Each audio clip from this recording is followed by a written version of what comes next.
Your brain is trying to kill you, not with a heart attack, not with depression, with a credit card.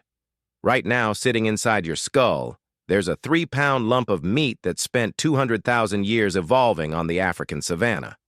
It got really, really good at one thing, not dying before you could reproduce. It learned to crave sugar when sugar was rare. It learned to hoard status when status meant survival. It learned to choose the immediate over the distant, because for most of human history, there was no distant future. There was today, and there was the lion that might eat you tonight. And then, in the blink of an evolutionary eye, we built capitalism. We built a system where delayed gratification equals wealth, where saving trumps consuming, where the invisible future matters more than the visible present. We built a game with completely different rules, but we're still playing it with Paleolithic hardware, and you're losing. You're losing, because while you think you're a rational economic actor, making informed decisions about your financial future, you're actually a barely domesticated primate whose neurochemistry is being strip-mined by a $10 trillion industry that has spent decades reverse engineering your every cognitive weakness. This isn't a motivational speech. I'm not going to tell you to wake up at 5 a.m. or start a side hustle. This is an autopsy. We're going to dissect exactly why your brain sabotages every attempt you make to build wealth. We're going to look at the specific neural circuits that make you poor. And we're going to expose the deliberate, calculated, scientifically optimized system that's exploiting those circuits to extract every dollar from your bank account before you even realize what happened. By the end of this, you're going to understand why financial advice doesn't work, why willpower fails, why you know exactly what you should do with money, and yet you keep doing the opposite. Because the traitor isn't you. It's the ancient survival machine wearing your face. Let's go back. Way back. 200,000 years back, to the East African savanna, where your brain's financial operating system was written in blood and starvation. Picture this. You're a Homo sapiens. You just killed an antelope. Congratulations. You have meat, lots of it, more than you can eat right now. So here's the question that will determine whether your genes make it into the 21st century. What do you do with the surplus? Do you save it? No, you absolutely do not save it, because savings accounts don't exist. Refrigerators don't exist. Tomorrow isn't guaranteed. That meat will rot in 36 hours. Bacteria will colonize it. Parasites will make it toxic. And even if it stays fresh, the guy in the next cave over, the one who's bigger and meaner than you, he's going to smell it. He's going to come over. And he's going to take it. So what's the rational move? Consume. Consume everything. Right now. Eat until you're sick. Share with your tribe so they owe you favors. Build social capital. Throw a feast. Establish dominance. Do anything except try to save for a future that probably won't come. For 200,000 years, this was the game. Scarcity was the default. Abundance was a temporary glitch. The humans who survived weren't the ones who delayed gratification. They were the ones who knew how to extract maximum value from the present moment, because the present moment was all there was. Your brain became an optimization machine for immediate consumption. Evolution hardwired a simple rule into your neural circuitry. See resource. Acquire resource. Consume resource. Repeat. The humans who hesitated, who tried to save, who said, maybe I'll have this antelope next week, they died. They starved.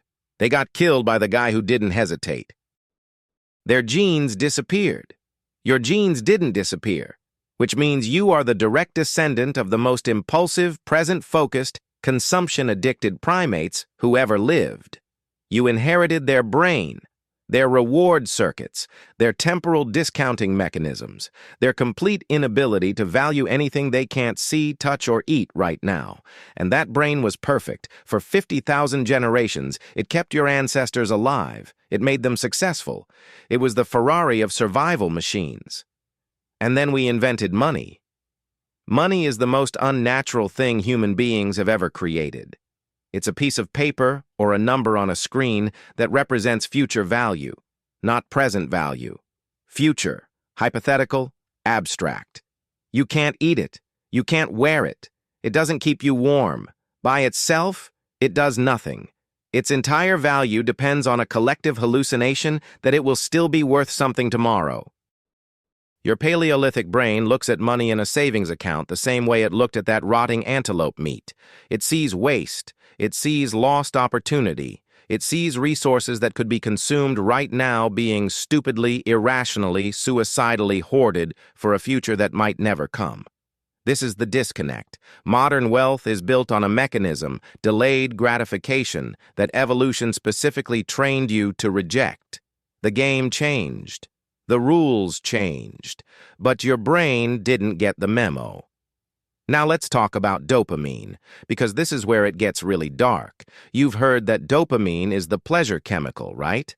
The feel-good neurotransmitter, the thing that floods your brain when you eat chocolate or have sex or buy a new iPhone. Wrong. Completely wrong. And this misunderstanding is why you're broke. Dopamine is not about pleasure. It's about wanting, craving, anticipation.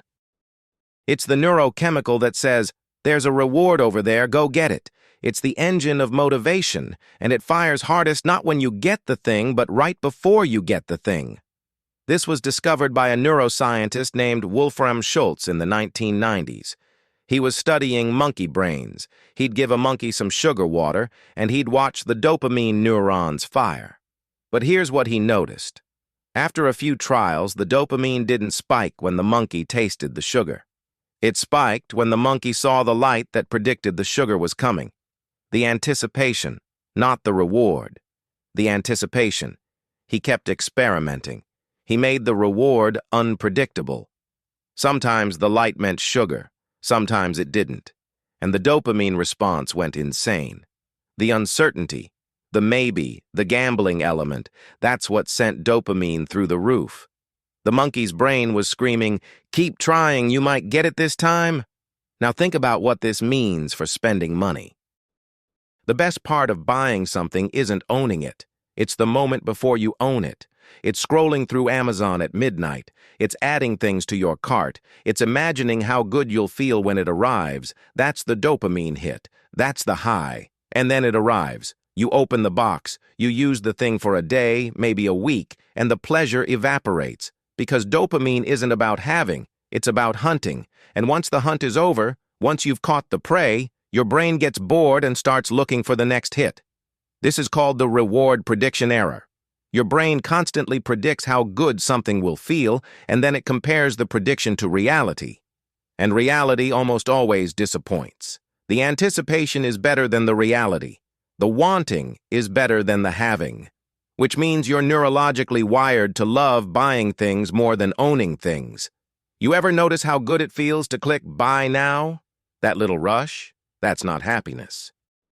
That's dopamine. That's your brain screaming, yes, resource acquired, survival enhanced. And it feels so good that you want to do it again, and again, and again. Meanwhile, saving money feels like nothing. Because saving is abstract. It's not a dopamine trigger. There's no immediate reward, no spike, no hit. Your brain doesn't release neurochemicals when you transfer money into a retirement account because from an evolutionary perspective, that action is meaningless. You didn't acquire anything, you didn't consume anything, you just moved numbers around on a screen, so your brain ignores it. Or worse, it punishes you for it, because you could have spent that money on something that would have given you a dopamine hit right now. This is the asymmetry. Spending is neurochemically rewarding. Saving is neurochemically invisible. You're trying to build wealth with a brain that only registers consumption as success. And now, we get to the really evil part. Because once scientists figured this out, once they mapped the exact neural pathways that drive consumption, they sold that information to corporations. And those corporations weaponized it. Let's talk about superstimuli. In nature, animals have instincts that guide them toward resources. A bird sees a bright blue egg. Its brain says, "That's my egg, protect it." But if you put a fake egg next to it, one that's even brighter, even bluer, unnaturally vivid, The bird will ignore its real egg and try to incubate the fake one, because the fake egg hacks the bird's instinct. It's a super stimulus, an exaggerated version of the natural trigger that the bird's brain can't resist. Modern marketing is super stimuli for humans. In nature, you'd see ripe fruit, red, sweet-smelling. Your brain would say, "Eat that, it has calories." But ripe fruit is mildly sweet. It has fiber. It fills you up. You eat some, you're satisfied, you stop. Now we have candy. Pure sugar, no fiber. Engineered in labs to hit your taste receptors with an intensity that no natural food can match. Your brain's fruit detection system goes haywire. It screams, "This is the best fruit ever. Eat all of it." So you do. And you get diabetes. The same thing is happening with consumption. In nature, you'd see a useful tool, a sharp rock, a warm pelt. Your brain would say, "Acquire that. It enhances survival." But useful tools are just useful. They're not exciting. They don't spike dopamine very high. Now we have luxury brands, Supreme, Gucci, Rolex. These brands don't sell utility. They sell an exaggerated, hyper-real version of status. They've hired psychologists and neuroscientists to design products that trigger your status-seeking circuits with unnatural intensity. They use scarcity, social proof, celebrity endorsements, all the hacks. They've turned a simple, acquire useful thing instinct into an insatiable craving for things you don't need, can't afford, and won't even enjoy once you have them. And it works. Because your brain can't tell the difference between a real status signal and a fake one. It just sees the swoosh, the logo, the brand, and it screams, "That will make you higher in the dominance hierarchy, buy it." Next, the pain of paying. This one's diabolical. In your brain, there's a region called the insula. It lights up when you experience physical pain. Stubbing your toe, burning your hand, but it also lights up when you experience economic pain, spending money, especially spending cash. When you hand over physical bills, when you watch them leave your hand and go into someone else's hand, your insula activates. You feel it. A little sting, a little ouch. That's your brain saying you just lost resources. And that pain, as unpleasant as it is, serves a function. It makes you think twice. It creates friction. It makes spending feel real. Credit cards remove that friction. When you swipe a card, you're not handing over anything physical. You're just moving plastic through a machine. The insula barely activates. The pain is gone. And without the pain, spending feels free, effortless, costless. Studies show people spend up to twice as much when using credit cards versus cash. Not because they have more money, but because the psychological barrier, the pain that evolution installed to protect you from wasting resources, has been surgically removed. And it gets worse. One-click buying, auto-renewal subscriptions, buy now, pay later, Face ID payments. Every innovation in payment technology has one goal: reduce friction. Make spending so smooth, so effortless, so painless that your insula never gets a chance to warn you. They've anesthetized the part of your brain that's supposed to protect you from bad financial decisions. Now let's talk about variable rewards. This is the slot machine effect, and it's everywhere. Slot machines are the most addictive form of gambling ever invented. Not because they pay out the most, but because they pay out unpredictably. Sometimes you win, sometimes you lose. You never know which. That uncertainty keeps dopamine levels sky high. Your brain stays in hunt mode, always chasing, always convinced the next pull will be the big one. B.F. Skinner figured this out in the 1950s with rats. He put them in boxes with levers. If the lever gave food every time, the rats would press it when they were hungry, then stop. Predictable. Boring. But if the lever gave food randomly, sometimes yes, sometimes no, the rats would press it obsessively, hundreds of times, thousands of times. They couldn't stop. The uncertainty hijacked their reward circuitry. Now look at your phone. Social media apps are Skinner boxes. You scroll. Sometimes you see something interesting, sometimes you don't. You never know. So you keep scrolling. Instagram, TikTok, Twitter. They've optimized the variable reward schedule down to the millisecond. They know exactly how often to show you something good to keep you hooked without satisfying you. Loot boxes in video games. Same thing. You pay money, you get a random reward. Maybe it's good. Maybe it's garbage. The uncertainty spikes dopamine. Kids spend thousands of dollars chasing digital skins because the game has turned their reward system into a slot machine. Crypto apps, stock trading apps. Robinhood literally has slot machine animations when you open the app. Confetti falls when you make a trade, not when you make a profit. When you trade, they're rewarding the action, not the outcome. Training you like a rat in a box, even email. Every time you check your inbox, you're pulling a lever. Maybe there's something important. Maybe there's nothing. The uncertainty keeps you checking. Compulsively, reflexively, hundreds of times a day. These companies have turned your entire life into a variable reward schedule. And your dopamine system, which evolved to make you hunt for food, is now hunting for notifications, for likes, for retweets, for the little thrill of maybe getting something good this time. And while you're distracted, while your attention is being strip-mined by apps designed by PhDs in behavioral psychology, your money is evaporating. Microtransactions, subscription fees, impulse purchases, all of it optimized to hit you when your prefrontal cortex is offline and your reward circuits are screaming. Now we need to talk about your future self, because this is where it all falls apart. There's a concept in behavioral economics called hyperbolic discounting. It's a fancy term for a simple, brutal truth. Your brain treats your future self like a stranger. Right now, in this moment, you are real. You have needs. You have desires. You exist. But the you that will exist in 10 years, that person is an abstraction. A ghost. Your brain doesn't really believe in them. Neuroscientists have proven this with brain scans. When people think about themselves in the present, their medial prefrontal cortex lights up. That's the part of the brain associated with self-referential thought. But when people think about themselves in the future, that same region stays dark. And instead, the areas that activate are the ones associated with thinking about other people.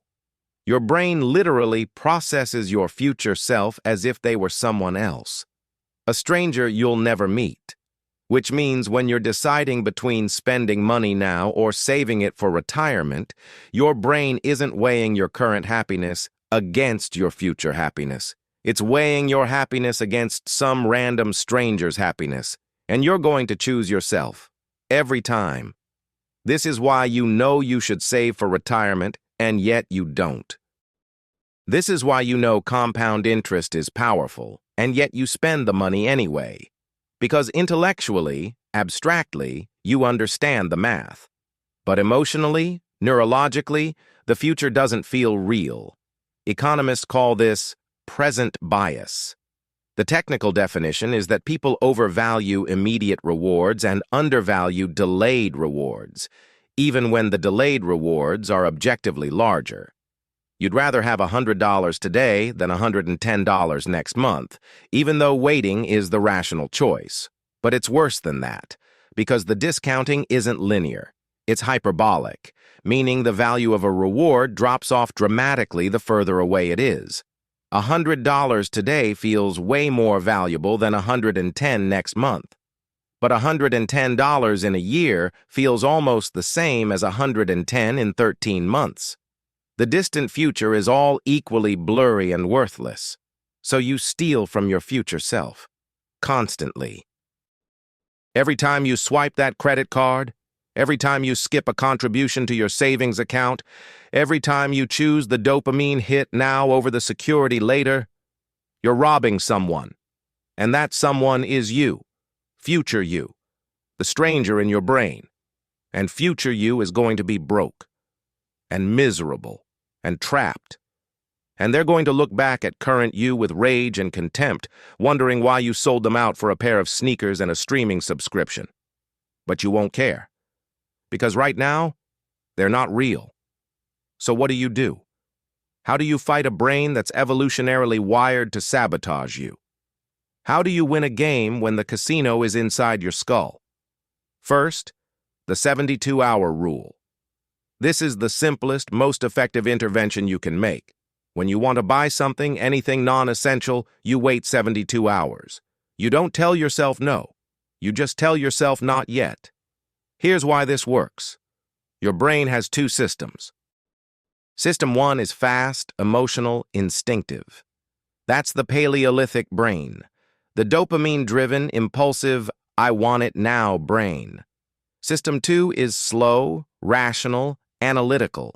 That's your prefrontal cortex, the part that can actually think about the future. When you see something you want, System 1 takes over. Dopamine spikes, rationality goes offline, you're in hunt mode. And in that state, you'll justify anything. You need it. You deserve it. It's on sale. It's an investment. Your brain will generate whatever story it needs to get you to consume. But System 1 can't stay activated forever. Dopamine fades. After 72 hours, System 2 wakes up. Your prefrontal cortex comes back online. And suddenly, you look at that thing you wanted, and you realize you don't actually want it. The craving was just neurochemistry. It wasn't real. Most impulse purchases don't survive the 72-hour rule. The key is, you have to actually commit to waiting. Not, I'll think about it.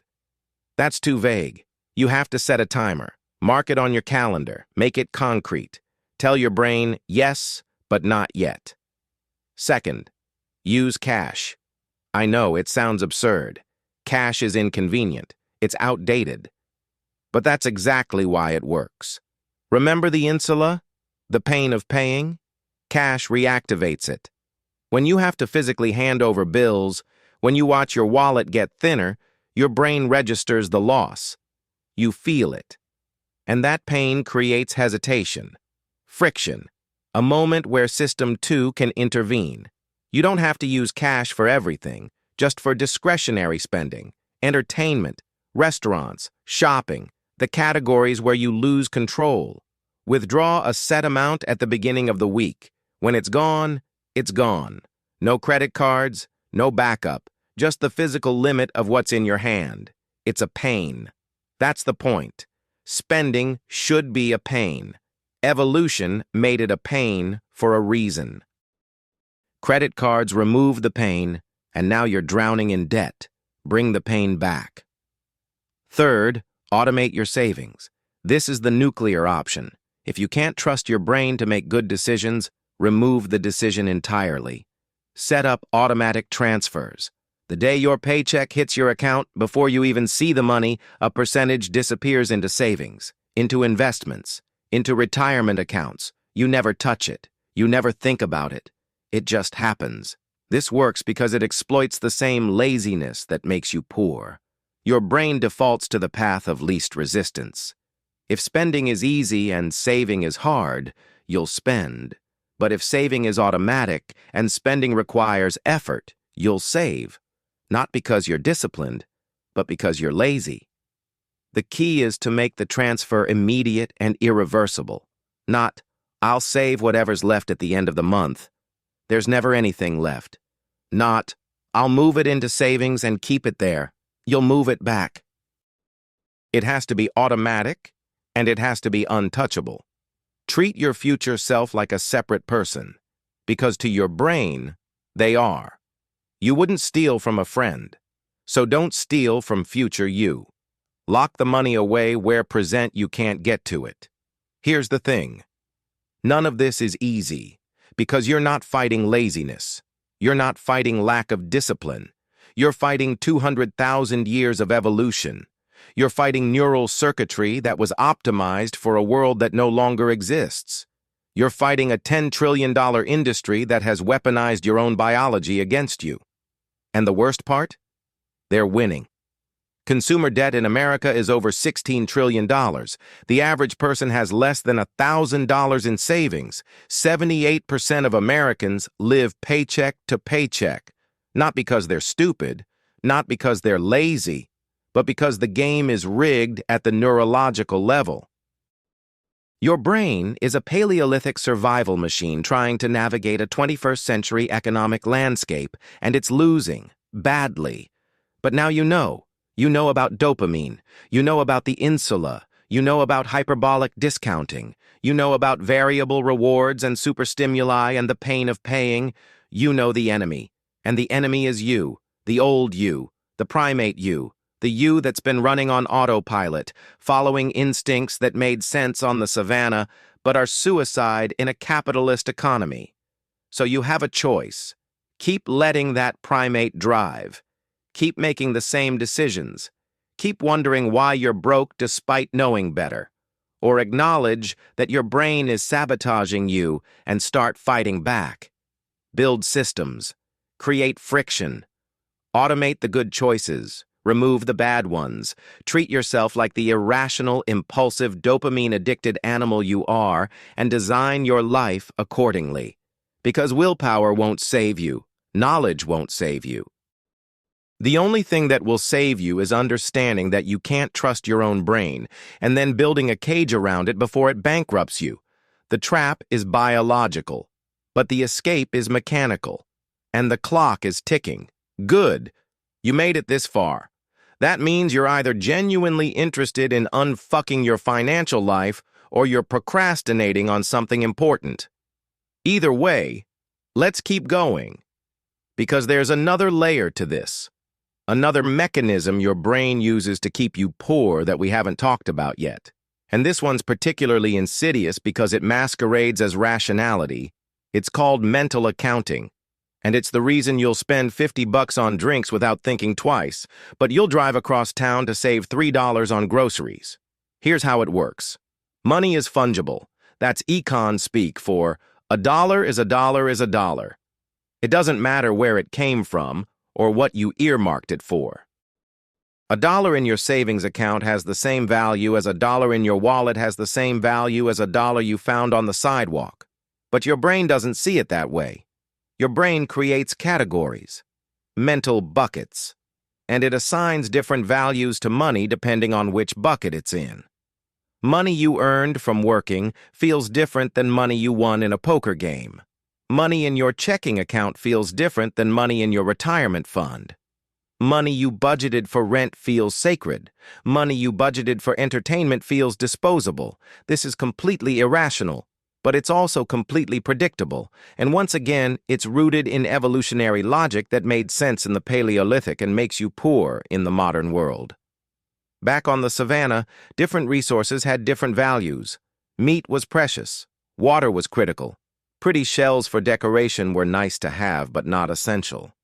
Your brain learned to categorize, to prioritize, to treat different resources differently based on their survival value. Fast forward to today. That same categorization system is still running, except now it's being applied to an abstraction, money, that didn't exist when the system was designed. So your brain improvises. It creates arbitrary categories and assigns arbitrary rules. And corporations exploit this mercilessly. Ever wonder why casino chips exist? It's not for convenience. It's mental accounting. When you trade your cash for chips, you're not spending money anymore. You're spending chips, plastic tokens. Your brain recategorizes them. They feel less valuable, less real, so you bet more than you would if you were throwing actual bills onto the table. Gift cards, same scam. When someone gives you a $50 Amazon gift card, you'll spend it on stuff you'd never buy with $50 cash. Because it's not money. It's Amazon money. Different mental bucket, different rules, credit card points, miles, rewards programs. They're all exploiting mental accounting. You'll spend an extra $1,000 to earn $50 worth of points, and you'll feel like you won, because the points are in a different mental category than the money you spent to get them. Your brain doesn't do the math. It just sees free rewards and lights up. Even sales and discounts prey on this. You see a $400 jacket marked down to $200. You buy it, and you feel like you saved $200. But you didn't save anything. You spent $200 on a jacket that you didn't need, but your brain created a mental account called Money Saved and filed those 200 phantom dollars into it, and now you feel smart instead of scammed. This is why budgeting fails for most people. You create categories: rent, food, transportation, entertainment, and once you've put money into the entertainment bucket, your brain treats it like it has to be spent on entertainment. You've mentally committed it. And if you don't spend it, you feel like you're losing out, like you're wasting your own budget, so you spend it on something, anything, not because you want it, but because the mental account demands it. The solution? Stop using categories. Stop separating your money into different buckets with different rules. A dollar is a dollar. It doesn't matter if you earned it or won it or saved it or budgeted it. What matters is what you do with it right now. Before every purchase, ask one question. If someone handed me this item and offered to buy it back for the price I'm about to pay, would I sell it? If the answer is no, then you actually want the thing. Buy it. If the answer is yes, then you don't want the thing. You want the feeling of buying it, the dopamine, the mental accounting trick, and you need to walk away. Now let's talk about social comparison, because this is the mechanism that turbocharges every other cognitive bias we've discussed. Humans are hierarchical primates. We evolved in small tribes where your position in the social hierarchy determined your access to resources, mates, and survival. Being low status was dangerous. Being high status was everything. So your brain is obsessed with tracking status. Constantly. Automatically. It's always scanning the environment, comparing you to others, calculating where you rank. And it's using outdated signals to make those calculations. In a tribe of 50 people, status was visible. The biggest hut, the best furs, the most meat. You could see who was winning, and you knew exactly where you stood. In a world of 8 billion people, you can't see the whole hierarchy. You can't know where you actually rank, so your brain narrows the field. It compares you to the people immediately around you, your co-workers, your neighbors, your high school friends on social media. And that's the trap, because the people around you are also trying to signal status. They're posting their vacations, their cars, their new purchases, their promotions. They're broadcasting an edited highlight reel, and your brain sees that and panics. It screams, "You're falling behind, you're losing status, acquire resources, signal harder." So you spend. Not on things you need, not even on things you want, on things that signal status, things that say, "I'm still in the game, I'm still climbing, I still matter." Expensive dinners you can't afford, clothes with logos, a car that's too much car, an apartment in a neighborhood that's bleeding you dry, vacations on credit cards. All of it is status signaling. All of it is your Paleolithic brain trying to climb a hierarchy that doesn't actually exist. And here's the really dark part. It doesn't even work. The people you're trying to impress aren't paying attention. They're too busy trying to impress you. Everyone's performing for an audience that isn't watching. It's a theatrical production with no spectators. Just actors, all on stage, all pretending. Studies have shown this. When researchers ask people to estimate how much others notice their appearance, their possessions, their status signals, people overestimate by massive margins. You think people are judging your shoes. They're not. They're worried about their own shoes. The status game is a hallucination. But your bank account pays real money for it. The fix? Opt out. Not by becoming a minimalist monk, but by choosing a different game. Find a metric for success that doesn't depend on outspending the people around you. Track your net worth instead of your income. Measure your freedom instead of your possessions. Count the days you can survive without a paycheck instead of the things you own. Redefine winning as independence from the system instead of climbing the ladder inside the system. Because the ladder is a treadmill. It goes nowhere. The people at the top are just as insecure as the people at the bottom. The only difference is the price tag on their anxiety. And one more thing. Let's talk about the sunk cost fallacy, because this is the brain glitch that keeps you locked into bad financial decisions long after you know they're bad. Sunk costs are resources you've already spent. Time, money, effort. They're gone. You can't get them back. And rationally, they shouldn't influence your future decisions. The only thing that matters is what you do from this point forward. But your brain doesn't work rationally. Your brain hates loss, hates it. There's a whole field of research called prospect theory that shows humans feel losses roughly twice as intensely as gains. Losing $100 hurts more than gaining $100 feels good.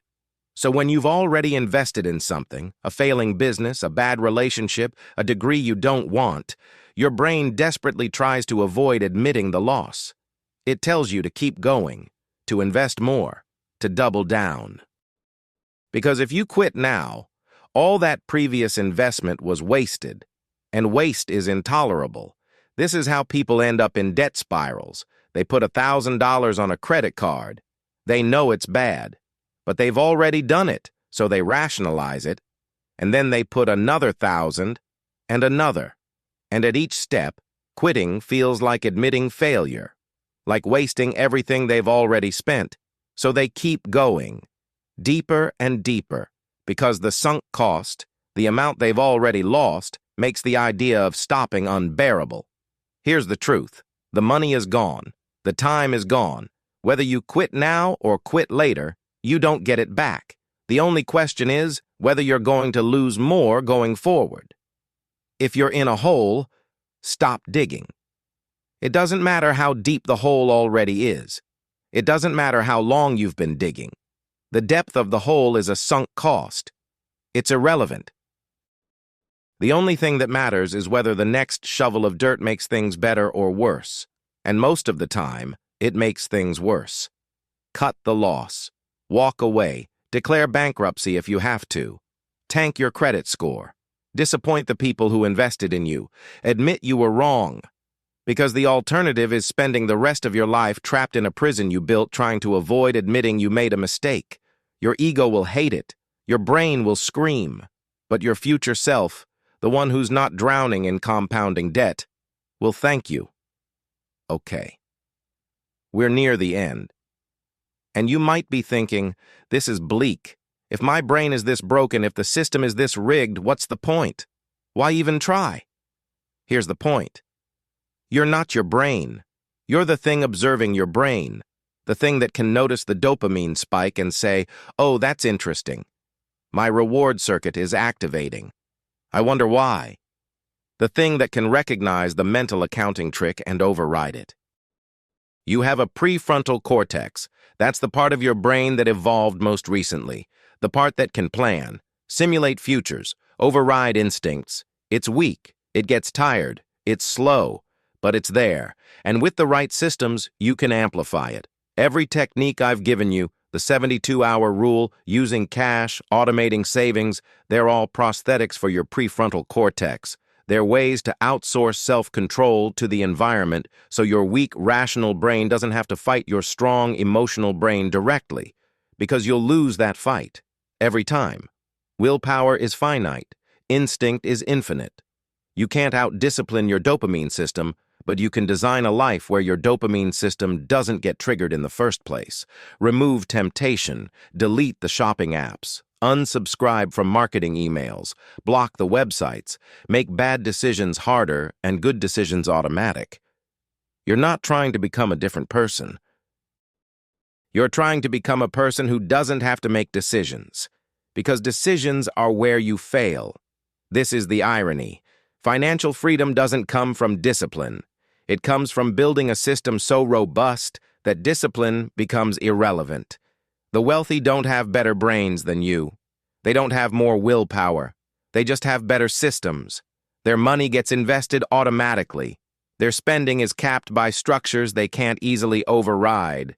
They've locked future them into good decisions, so present them can't fuck it up. You can do the same thing. Not because you're special, but because the methods are mechanical, boring, unsexy, and they work. So here's the call to action. Not inspiration, not motivation. Just a concrete next step. Today, right now, set up one automatic transfer. $50, $20, whatever you can afford. From checking to savings, scheduled for the day after your paycheck hits, make it automatic, make it irreversible. That's it. That's the whole move. You're not fixing your life. You're not solving capitalism. You're just making one decision that future you doesn't have to make. And then next month, do it again. Increase the amount. Add another account. Automate another good decision. Brick by brick, build the cage around your Paleolithic brain, because it's not going to save you. It's going to try to kill you, with a credit card, with a dopamine loop, with a variable reward schedule designed by a PhD to extract your net worth. But now you know. And knowing is not enough. But it's the start. The trap is biological. The escape is mechanical. And you've got 72 hours to decide if you're actually going to do anything about it. Clock's ticking.